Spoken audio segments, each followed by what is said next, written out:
एक नदी पहाड़ या पर्वत को काट देती है, सिर्फ इसलिए नहीं कि उसमें बहुत ताकत होती है, बल्कि अपने निरंतर प्रयासों से, अभ्यासों के माध्यम से। प्रिय विद्यार्थियों, आप सभी का स्वागत है। 2024 का पीटी एग्जाम बहुत निकट आ गया है। ऐसे में आज हम लोग चर्चा करेंगे कि साइंस एंड टेक्नोलॉजी में इमर्जिंग टेक्नोलॉजी से जुड़े हुए क्वेश्चन किस प्रकार से पूछे जाते हैं और उनका क्या इंपॉर्टेंस है। आप सभी जानते होंगे कि कोविड महामारी के पहले इमर्जिंग टेक्नोलॉजी से जुड़े हुए क्वेश्चन बहुत कम पूछे जाते थे या ना के बराबर पूछे जाते थे, लेकिन 2020 के बाद इमर्जिंग टेक्नोलॉजी से जुड़े हुए क्वेश्चन बहुत अधिक पूछे जाने लगे।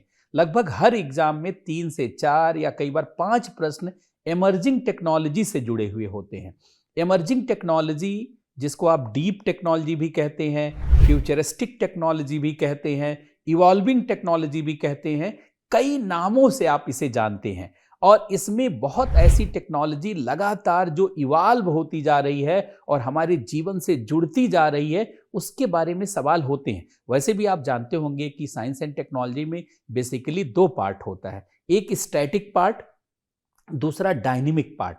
स्टैटिक पार्ट में लगभग 7 टॉपिक हैं जिससे सवाल पूछे जाते हैं। Space technology, defence technology, biotechnology, nano technology, IT और टेलीकॉम, एनर्जी का जो चैप्टर है, न्यूक्लियर टेक्नोलॉजी, ये सब टॉपिक आते हैं। लेकिन जो डायनेमिक पार्ट है उसमें सामान्यतः करंट अफेयर से जुड़े हुए क्वेश्चन पूछे जाते हैं। लेकिन वो करंट अफेयर के क्वेश्चन कैसे होते हैं? वो इमर्जिंग टेक्नोलॉजी से जुड़े होते हैं। जैसे वो फास्ट टैग के बारे में पूछते हैं, वेब 3.0 के बारे में पूछते हैं, 5G 6G के बारे में पूछते हैं, ड्रोन या रोबोटिक्स के बारे में सवाल पूछते हैं, आर्टिफिशियल इंटेलिजेंस या मशीन लर्निंग के बारे में क्वेश्चन पूछते हैं, इंटरनेट ऑफ थिंग्स के बारे में क्वेश्चन पूछते हैं, वर्चुअल रियलिटी, ऑगमेंटेड रियलिटी के बारे में क्वेश्चन पूछते हैं, क्रिप्टो करेंसी या बिटकॉइन के बारे में क्वेश्चन पूछते हैं। ये सारे टॉपिक इमर्जिंग टेक्नोलॉजी से जुड़े हुए हैं। भारत की सरकार लगातार इमर्जिंग टेक्नोलॉजी को फोकस कर रही है और भारत की सरकार चाहती है कि आने वाले समय में जो भी तकनीकी नई उभरेगी उसमें भारत पीछे नहीं रहेगा, बल्कि उसमें भारत दुनिया का अगुवा देश बनेगा। सामान्यतः क्या होता था, पहले कोई तकनीकी जब दुनिया में आती थी तो हमारे देश में बहुत दिनों के बाद पहुंचती थी। जैसे आप देखिए, इंटरनेट 1973 में सबसे पहले अमेरिका में आया, दुनिया में आ गया, लेकिन भारत में 1995 में आया। जैसे मोबाइल की टेक्नोलॉजी 1970 के दशक में आई, लेकिन भारत में 1995 के बाद इसकी शुरुआत हुई। इसी तरीके से बहुत सारी टेक्नोलॉजी आप देखिए, जैसे एलईडी का है, ये 1990 के दशक में एलईडी का चलन हुआ, लेकिन हमारे देश में आप देख रहे हैं कि 2015 ऑनवर्ड हम एलईडी पे प्रयास कर रहे हैं। लेकिन अब भारत सरकार का कहना है कि अब भारत की सरकार पीछे नहीं रहेगी। 2047 में भारत को विकसित बनाने का लक्ष्य लेकर के भारत की सरकार चल रही है और उसमें 2 प्रयास कर रही है, आत्मनिर्भरता और आधुनिकीकरण।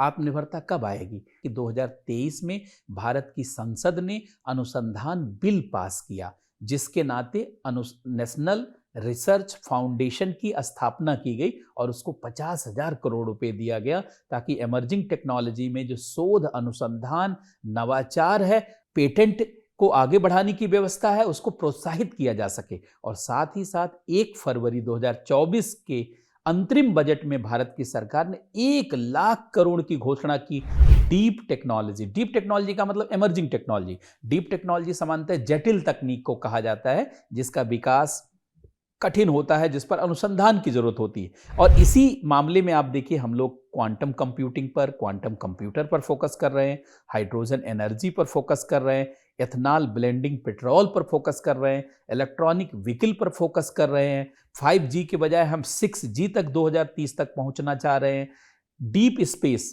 दूसरे ग्रहों पर भेजे जाने वाले मिशन पर हम फोकस कर रहे हैं, 3D प्रिंटिंग पर फोकस कर रहे हैं, हम जेनेटिकल एडिटिंग पर फोकस कर रहे हैं, जेनेटिकल इंजीनियरिंग पर फोकस कर रहे हैं, mRNA बेस्ड वैक्सीन बनाने पर फोकस कर रहे हैं, DNA आधारित वैक्सीन बनाने पर फोकस कर रहे हैं।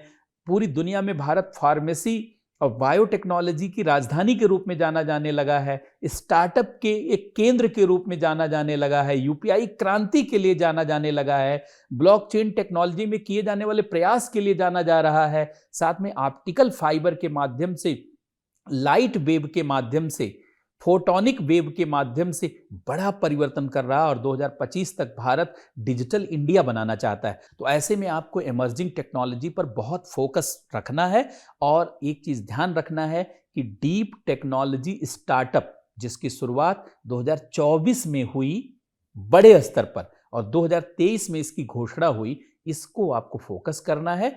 और डीप टेक्नोलॉजी या इमर्जिंग टेक्नोलॉजी का पहला बड़े स्तर पे जो उपयोग हो रहा है वो डिफेंस टेक्नोलॉजी को आधुनिकीकृत करने में, अर्थात उसको मॉडर्नाइज करने में। तो ऐसे में इसको बहुत अच्छे से ध्यान रखना है और अपनी पढ़ाई में इस पार्ट पर फोकस करना है ताकि कम से कम 3-4 क्वेश्चन के मामले में आपको अच्छे से बढ़त मिल जाए। आप अपनी पढ़ाई को जारी रखिए और लगातार प्रयास से अपनी सफलता को आसान कर दीजिए। एक नदी पहाड़ या पर्वत को काट देती है सिर्फ इसलिए नहीं कि उसमें बहुत ताकत होती है, बल्कि अपने निरंतर प्रयासों से, अभ्यासों के माध्यम से। इसी तरीके से आप भी प्रयास करते रहिए, निश्चित रूप से आपको सफलता मिलेगी। बहुत बहुत धन्यवाद।